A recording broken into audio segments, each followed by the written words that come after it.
नमस्कार दोस्तों, स्वागत है आप सभी का एक बार फिर से। तो आइए नजर डालते हैं आज दिन भर की तमाम बड़ी खबरें, मुख्य समाचार, today breaking news, headlines news, सभी खबरें महत्वपूर्ण और काम की खबर है। तो वीडियो में बने रहिए और वीडियो को पूरा लास्ट तक जरूर देखिए। तो बढ़ते हैं आज की पहली बड़ी खबर की ओर। प्रचंड जीत के बाद ममता बनर्जी बोली, बंगाल ने देश को बचा लिया, चुनाव आयोग पर भी साधा निशाना। बता दें कि पश्चिम बंगाल में ममता बनर्जी जीत की हैट्रिक लगा चुकी हैं, उन्हें पूर्ण बहुमत मिल चुका है। वहीं बंगाल की सबसे हाई प्रोफाइल सीट नंदीग्राम से टीएमसी प्रमुख और मुख्यमंत्री ममता बनर्जी को बीजेपी उम्मीदवार शुवेंदु अधिकारी के हाथों 1957 वोटों से हार का सामना करना पड़ा है। अपनी हार स्वीकार करते हुए ममता बनर्जी ने आज मीडिया कर्मियों को संबोधित किया। अपने स्पीच में सीएम ममता ने कहा कि अभी जीत का जश्न मनाने का समय नहीं है, कोरोना को नियंत्रित करना हमारी पहली प्राथमिकता है। इसके अलावा ममता बनर्जी ने चुनाव आयोग पर भी निशाना साधा है। सीएम ने बीजेपी पर निशाना साधते हुए कहा कि भाजपा चुनाव हार गई है, उन्होंने गंदी राजनीति की, हमें चुनाव आयोग के डर का सामना करना पड़ा। राज्य में प्रचंड बहुमत हासिल करने के बाद मीडिया को संबोधित करते हुए ममता बनर्जी ने कहा कि मैंने कहा था कि हम डबल सेंचुरी लगाएंगे और वो वही हुआ। ये जीत बंगाल की जनता की जीत है, जिसने बंगाल के लोगों को बचा लिया। यहाँ खेला हो बे जमकर हुआ, लेकिन अंत में जीत हमारी हुई। सीएम ममता ने लोगों से अपील करते हुए कहा कि अभी वक्त सही नहीं है, इसलिए जीत का जश्न न मनाएं। सीएम ने वादा किया कि कोरोना नियंत्रण हमारी प्राथमिकता है और अगर राज्य को फ्री वैक्सीन नहीं मिली तो आंदोलन करेंगी। नंदीग्राम में हुई हार को लेकर सवाल पूछने पर ममता बनर्जी ने कहा, नंदीग्राम के बारे में चिंता मत करो, नंदीग्राम के लोग जो भी जनादेश देंगे मैं उसे स्वीकार करती हूं, मुझे कोई आपत्ति नहीं है। हमने 221 से अधिक सीटें जीती और भाजपा चुनाव हार गई है। बंगाल से आ रहे रुझानों और तृणमूल कांग्रेस पार्टी को जीत मिलती देख अब महाराष्ट्र के मुख्यमंत्री उद्धव ठाकरे ने एक बड़ा बयान दिया है। उद्धव ने कहा कि ममता बनर्जी बंगाल की जनता के स्वाभिमान के लिए अकेली लड़ रही थी, उनकी हिम्मत की दाद देनी चाहिए, अंत में विजय उनकी हुई। उन्होंने कहा कि इस विजय का श्रेय बंगाल की शेरनी को देना चाहिए। उद्धव ने बीजेपी पर कटाक्ष करते हुए कहा कि पीएम गृह मंत्री के साथ साथ केंद्र सरकार और राज्य सरकारें ममता बनर्जी को हराने के लिए एक हो गई थी, लेकिन सभी शक्तियों को धूल में उड़ाते हुए उनको विजय मिली। मैं उनका और बंगाल की जनता का अभिनंदन करता हूं। इसके साथ ही उद्धव ठाकरे ने अपील की कि अब इस राजनीति को खत्म कर सभी को मिलकर कोरोना के खिलाफ लड़ाई पर ध्यान देना चाहिए और इसे खत्म करके ही दम लेना चाहिए। पश्चिम बंगाल के टॉलीगंज से हारने के बाद बंगाल की जनता पर भड़के बाबुल सुप्रियो, कहा क्रूर महिला को सत्ता सौंप दी। बता दें कि पश्चिम बंगाल की टॉलीगंज विधानसभा सीट पर चुनावी मात खाने के बाद बाबुल सुप्रियो का गुस्सा सोशल मीडिया पर छलका है। केंद्रीय मंत्री और बीजेपी नेता एक पोस्ट लिखकर विधानसभा चुनाव के नतीजों को बंगाल की जनता की ऐतिहासिक गलती करार दिया है। उन्होंने लिखा, ये बंगाल की जनता की ऐतिहासिक गलती है जिन्होंने एक भ्रष्ट, अक्षम और क्रूर महिला को फिर सत्ता सौंप दी है। हालांकि बाद में बाबुल सुप्रियो ने इस पोस्ट को डिलीट कर दिया है। बाबुल सुप्रियो ने यहां तक कह दिया कि वे टीएमसी सुप्रीमो और पश्चिम बंगाल की मुख्यमंत्री ममता बनर्जी को विधानसभा चुनाव में जीत की बधाई नहीं देंगे। इसके साथ ही उन्होंने जनता को बीजेपी को एक मौका नहीं देने के लिए भी आड़े हाथों लिया। हरियाणा में आज से 7 दिनों के लिए पूर्ण लॉकडाउन, जान लीजिए क्या रहेगा बंद और क्या रहेगा खुला। बता दें कि प्रदेश सरकार ने 3 मई सोमवार से 7 दिन के लिए पूरे हरियाणा में पूर्ण लॉकडाउन घोषित किया है। सरकार की ओर से कहा गया कि ऐसा निर्णय आपदा प्रबंधन अधिनियम 2005 के तहत गृह विभाग द्वारा लिया गया। इस संबंध में आपदा प्रबंधन की राज्य कार्यकारी कमेटी के चेयरमैन हरियाणा के मुख्य सचिव विजय वर्धन की ओर से निर्देश जारी किए गए हैं। निर्देशों में कहा गया कि उक्त जिलों में सभी नागरिक घरों में ही रहें। किसी भी नागरिक को उक्त अवधि में पैदल या किसी वाहन से सड़क पर या सार्वजनिक स्थान पर घूमने की अनुमति नहीं होगी। सरकार ने कहा है कि जिन व्यक्तियों और सेवाओं को छूट दी गई है उनमें ऐसे लोग जो लॉ एंड ऑर्डर या आपात सेवाओं में तैनात होंगे। इनमें म्युनिसिपल सेवाएं, पुलिस, सेना, सीपीएफ के वर्दीधारी कर्मचारी, स्वास्थ्य, बिजली, अग्निशमन मान्यता प्राप्त मीडिया कर्मी, कोविड-19 के अंतर्गत काम कर रहे सरकारी कर्मचारी शामिल है। इस अवधि के दौरान पहचान पत्र दिखाकर इन्हें आने जाने में छूट मिल सकती है। इसके अलावा किसी परीक्षा में शामिल होने के लिए या परीक्षा में ड्यूटी आदि पर जाने वाले लोगों को भी एडमिट कार्ड, पहचान पत्र दिखाकर आने जाने में छूट रहेगी। आवश्यक वस्तुओं के निर्माण में लगे लोगों पर भी आने जाने में कोई रोक नहीं होगी। तो खबरों में आगे बढ़ने से पहले आपको याद दिला दें कि अभी तक आपने वीडियो को लाइक नहीं किया तो लाइक कर दें, दोस्तों को शेयर भी कर दें और ऐसी ही बड़ी और ताजा खबरों के लिए हमारे चैनल को सब्सक्राइब भी जरूर कर लें। तो बढ़ते हैं अगली बड़ी खबर की ओर। दिल्ली में ऑक्सीजन को लेकर केंद्र पर सख्त हुआ सुप्रीम कोर्ट, सोमवार रात तक सप्लाई सुधारने का दिया आदेश। बता दें कि देश की राजधानी दिल्ली में ऑक्सीजन की कमी को लेकर मचे हाहाकार के बीच सुप्रीम कोर्ट ने केंद्र से आपूर्ति शीघ्र ठीक करने को कहा है। सुप्रीम कोर्ट ने रविवार को सुनवाई करते हुए केंद्र पर सख्त टिप्पणी की और कहा कि 3 मई 2021 यानी सोमवार की मध्य रात्रि या उससे पहले दिल्ली के अस्पतालों में ऑक्सीजन के मुद्दे को सुधारे। रविवार देर रात को जारी आदेश में justice DY Chandrachud, L Niteshwar Rai और रविंद्र भारत की पीठ ने केंद्र को सभी राज्यों के साथ ऑक्सीजन का एक बफर स्टॉक बनाने का आदेश दिया, जहां से किसी भी कारण से नियमित आपूर्ति श्रृंखला बाधित होने पर ऑक्सीजन का उपयोग किया जा सके। ओडिशा सरकार का बड़ा फैसला, बढ़ते कोरोना के प्रकोप को देखते हुए 14 दिनों का लगाया लॉकडाउन। बता दें कि कोरोना की बेकाबू होती लहर से पूरा देश परेशान है। रोजाना मरीजों का चिंताजनक ग्राफ बढ़ता जा रहा है। स्थिति यह है कि अस्पतालों में दवा और ऑक्सीजन के लिए मरीजों को जद्दोजहद करनी पड़ रही है।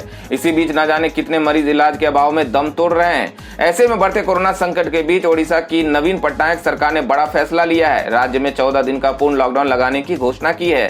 हालांकि इस दौरान नवीन पटनायक सरकार ने यह साफ कर दिया है कि इस दौरान सिर्फ आवश्यक सेवाओं, स्वास्थ्य, इमरजेंसी जैसी सेवाओं को ही छूट रहेगी। इसके अलावा सुबह के 7 बजे से दोपहर 12 बजे तक लोग घरों से 500 मीटर के इलाके में निकल सकेंगे ताकि वे अपने आवश्यक कार्य को पूरा कर सके। जीव जंतुओं में भी फैलने लगा कोरोना वायरस। कोविड-19 से शेर की मौत, सभी राज्यों को एडवाइजरी जारी। बता दें कि देश भर में कोरोना वायरस का कहर बढ़ता ही जा रहा है। पिछले 24 घंटे में कोविड-19 से संक्रमण के सर्वाधिक 4 लाख से अधिक नए मामले सामने आए हैं। ये एक दिन में सबसे ज्यादा है। इससे भी ज्यादा दुख की बात यह है कि ये वायरस जानवरों में भी फैलने लगा है। कोरोना वायरस से एक शेर की मौत हो गई है। केंद्रीय वन एवं पर्यावरण मंत्रालय ने कोरोना से शेर की मौत की पुष्टि की। केंद्रीय मंत्रालय ने सभी राज्यों को राज्य के सभी राष्ट्रीय उद्यान, सेंचुरी, संरक्षित वन क्षेत्र तुरंत प्रभाव से बंद करने की एडवाइजरी जारी की है। दिल्ली के 77 सरकारी स्कूल को बनाया गया वैक्सीनेशन सेंटर। 18 से 44 की उम्र के लोगों को यहां लगेगा टीका। बता दें कि देश में कोरोना के खिलाफ वैक्सीनेशन ड्राइव का तीसरा चरण 1 मई से शुरू हो चुका है। इस चरण में 18 से ऊपर की उम्र के सभी लोगों को वैक्सीन लगाना शुरू हो चुका है। दिल्ली में वैक्सीनेशन ड्राइव को तेजी दी जा रही है। इसके तहत यहां सरकारी स्कूलों को टीकाकरण के केंद्र बनाए जा रहे हैं। जानकारी है कि 18 से 44 साल के लोगों को कोरोना टीका लगाने के लिए सरकारी स्कूल में भी इंतजाम किए गए हैं। दिल्ली सरकार ने 77 सरकारी स्कूलों में सोमवार से टीका लगाने के लिए इंतजाम किए हैं। ये सभी नजदीकी अस्पताल से अटैच होंगे। स्कूलों के अंदर टीकाकरण केंद्र इसलिए भी बनाए गए ताकि अगर टीका लगवाने के लिए ज्यादा संख्या में भी लोग आ जाएं तो संक्रमण फैलने का खतरा कम हो। दिल्ली सरकार के अधिकारी ने इसकी जानकारी दी है। सरकार की ओर से ये घोषणा तब आई जब मुख्यमंत्री अरविंद केजरीवाल ने अभी शनिवार को कहा था कि दिल्ली में 18 से 44 साल के ऊपर के लोगों का टीकाकरण बड़े स्तर पर सोमवार से शुरू होगा। सरकारी अधिकारियों ने बताया कि वैक्सीनेशन के लिए तैयारियां जारी है। दोस्तों, अगर आप भी अपने गांव, शहर या अपने राज्य की खबरों को देखना चाहते हैं तो कमेंट में अपने गांव, शहर या राज्य का नाम जरूर लिखें। और अगर आपको अभी तक किसी भी तरह की सरकारी सुविधा का लाभ नहीं मिला है तो वो भी कमेंट करके जरूर बताएं कि सरकार की कौन सी योजना अब तक नहीं पहुंची, जिससे कि आपकी बात हमारे चैनल के माध्यम से सरकार तक पहुंच जाए। तो चलिए बढ़ते अगली बड़ी खबर की ओर।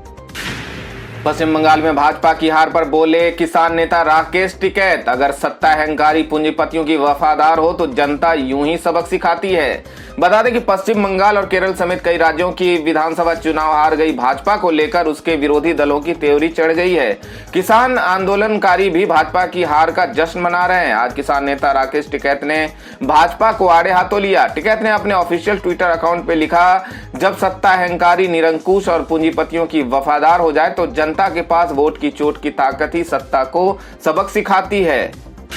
गूगल के सीईओ सुंदर पिचाई का बड़ा बयान, भारत में अभी कोरोना से हालात और भी खराब होंगे। बता दें कि भारत में कोरोना संकट को लेकर गूगल के सीईओ सुंदर पिचाई ने चिंता जाहिर की है। साथ ही उन्होंने कहा है कि अभी भारत में और भी खराब स्थिति आना बाकी है। मीडिया रिपोर्ट्स के मुताबिक सुंदर पिचाई ने CNN से बातचीत में बताया कि भारत की स्थिति अभी भी बहुत खराब है, लेकिन मुझे लगता है कि सबसे खराब स्थिति आना अभी बाकी है। आपको बता दें कि सुंदर पिचाई ने अभी हाल ही में भारत में कोरोना का हाल देखते हुए 135 करोड़ रुपए के रिलीफ फंड की घोषणा की थी। कोरोना से जंग में मिला भारत को अमेरिका का साथ, भारत पहुंचे 1.25 लाख रेमडेसिविर इंजेक्शन। बता दें कि भारत इन दिनों घातक वायरस कोरोना की दूसरी लहर की भयावहता से जूझ रहा है। स्थिति यह है कि अस्पतालों में जरूरी दवाओं के साथ साथ ऑक्सीजन की भारी किल्लत से जूझना पड़ रहा है। ऑक्सीजन और कोरोना मरीज के इलाज में काम आने वाली दवाओं के अभाव में मरीजों की जान जा रहा है। इस बीच भारत की मदद के लिए और देश भी आगे आ रहे हैं। इसी कड़ी में आज फिर अमेरिका से फ्लाइट के जरिए मदद भारत पहुंची है। इस दौरान नई दिल्ली में स्थित अमेरिकी दूतावास दूतावास ने बताया कि कोविड-19 के खिलाफ लड़ाई में अमेरिकी लोग भारत के साथ एकजुट हैं। आज एंटीवायरल ड्रग रेमडेसिविर की 1.25 लाख शीशियां यूएस से भारत पहुंची है। इसके साथ ही उन्होंने बताया कि भारत की मदद के लिए ये चौथी राहत शिपमेंट है। अभी और मदद सामग्री रास्ते में है। एसबीआई खाता धारकों के लिए जरूरी खबर, 31 मई तक निपटा ले ये जरूरी काम, वरना बंद हो सकता है आपका खाता। बता दें कि देश के सबसे बड़े बैंक स्टेट ऑफ इंडिया ने अपने खाता धारकों के लिए जरूरी जानकारी साझा की है। बैंक ने अपने खाता धारकों को 31 मई 2021 तक केवाईसी संबंधी काम को निपटा लेने की अपील की है। हालांकि बैंक ने अपने खाता धारकों को बड़ी राहत दी है। कोरोना और लॉकडाउन को देखते हुए बैंक ने खाता धारकों को केवाईसी कराने की सुविधा दी है। देश के सबसे बड़े bank state bank of India ने अपने खाता धारकों को बड़ी राहत दी है। बैंक ने अपने ग्राहकों को डाक के जरिए या मेल के जरिए केवाईसी डॉक्यूमेंट जमा करने की राहत दी है। अब खाता धारकों को केवाईसी के लिए बैंक जाने की जरूरत नहीं है। वो ईमेल या डाक के जरिए अपने बैंक खाते का केवाईसी अपडेट करवा सकते हैं। फ्लिपकार्ट पर शुरू हुई बड़ी सेल, सिर्फ 9,500 रुपये में घर लाएं दमदार स्मार्ट टीवी, वॉशिंग मशीन और कूलर पर भी भारी छूट। अगर आप टीवी, वॉशिंग मशीन या फिर एयर कूलर खरीदने के लिए सोच रहे हैं तो ये खबर आपके लिए है। Electronic company Thomson Flipkart big saving day sale पर अपने प्रोडक्ट पर भारी डिस्काउंट दे रही है। सेल 2 मई से शुरू होकर 7 मई 2021 तक चलेगी। इस सेल में आपको स्मार्ट टीवी से लेकर वॉशिंग मशीन और एयर कूलर पर ऑफर मिलेंगे। अगर आप HDFC का कार्ड का इस्तेमाल करते हैं तो आपको डिस्काउंट के साथ और भी स्पेशल ऑफर मिलेगा। ई कॉमर्स कंपनी अपने ग्राहकों को आजकल समय समय पर ऑनलाइन सेल के दौरान भारी डिस्काउंट दे रही है। इस सेल के दौरान आपको थॉमसन स्मार्ट टीवी 9,500 रुपए से लेकर 1 लाख रुपए तक में मिल जाएगी। थॉमसन स्मार्ट टीवी का रेंज सिर्फ 9,500 रुपए से शुरू हो रही है। वही सेल में आपको थॉमसन की वॉशिंग मशीन सिर्फ 6,990 रुपए पर उपलब्ध है। इस सेल में आपको कंपनी अलग अलग प्राइस रेंज पर आपको कई ऑप्शन दे रही है और 6,990 रुपए से लेकर 28,499 रुपए तक के वॉशिंग मशीन आपको मिल जाएंगे। कंपनी इस सेल में आपको 5,699 रुपए से लेकर 9,199 रुपए का एयर कूलर उपलब्ध करा रही है। अगर आप सरकारी नौकरी चाह रहे हैं तो आपके लिए एक बड़ी खबर है। BTSC में विभिन्न पदों पर निकली है बम्पर वैकेंसी, जल्दी करें अप्लाई। बता दें कि अगर आप बिहार में सरकारी नौकरी करना चाहते हैं तो आपके लिए अच्छा मौका है। BTSC ने मत्स्य अधिकारी, ऑप्थेल्मिक असिस्टेंट, मत्स्य विकास अधिकारी के रिक्त पदों के लिए एप्लीकेशन मांगे हैं। जो कैंडिडेट्स इन पदों के लिए अप्लाई करना चाहते हैं वे BTSC के आधिकारिक वेबसाइट btsc.bihar.nic.in पर जाकर ऑनलाइन अप्लाई कर सकते हैं। अगली खबर में जान लेते हैं आज के सोने और चांदी के ताजा भाव के बारे में। बता दें कि सोने के भाव में आज के दिन गिरावट का रुख रहा। सर्राफा बाजार में सोने के दाम में 795 रुपए प्रति 10 ग्राम की गिरावट देखने को मिली। इससे शहर में सोने का दाम 46,737 रुपए प्रति 10 ग्राम पे रह गया। राष्ट्रीय राजधानी में चांदी की कीमत में 738 रुपए प्रति किलोग्राम की वृद्धि दर्ज की गई। इससे दिल्ली में चांदी की कीमत 67,524 रुपए प्रति किलोग्राम पर पहुंच गई। अगली खबर में बात कर लेते हैं आज के मौसम समाचार की। बता दें कि उत्तर भारत में मानसून पूर्व गतिविधियां जोर पकड़ने लगी है। पंजाब, हरियाणा, राजस्थान और दिल्ली NCR में अगले कुछ घंटे में तेज धूल भरी हवा के साथ हल्की बारिश का अनुमान बताया जा रहा है। वहीं उत्तर पश्चिमी भारत सहित देश के अन्य हिस्सों में आज इसके बढ़ने की उम्मीद है। इससे पूरे सप्ताह यानी 7 मई तक मौसम का मिजाज बदला हुआ रहेगा। मौसम विभाग और स्काई मेट वेदर के अनुसार 2 दिन पहले जम्मू कश्मीर की ओर से एक पश्चिमी विक्षोभ सक्रिय हुआ है, जिसके असर से आज दिल्ली, NCR, पंजाब व हरियाणा समेत कई राज्यों में तेज धूल भरी हवा भी चली और कहीं कहीं बारिश भी हुई। तो दोस्तों ये थी अब तक की सभी बड़ी खबरों की अपडेट्स। टुडे ब्रेकिंग न्यूज और लेटेस्ट खबरों को देखने के लिए हमारे चैनल को सब्सक्राइब जरूर कर लें। वीडियो लाइक और शेयर जरूर कर दें अपने दोस्तों और रिलेटिव्स के साथ। तो दोस्तों आपसे फिर मिलेंगे काम की खबरों और सरकारी योजनाओं की एक और नई वीडियो के साथ। तब तक के लिए धन्यवाद दोस्तों।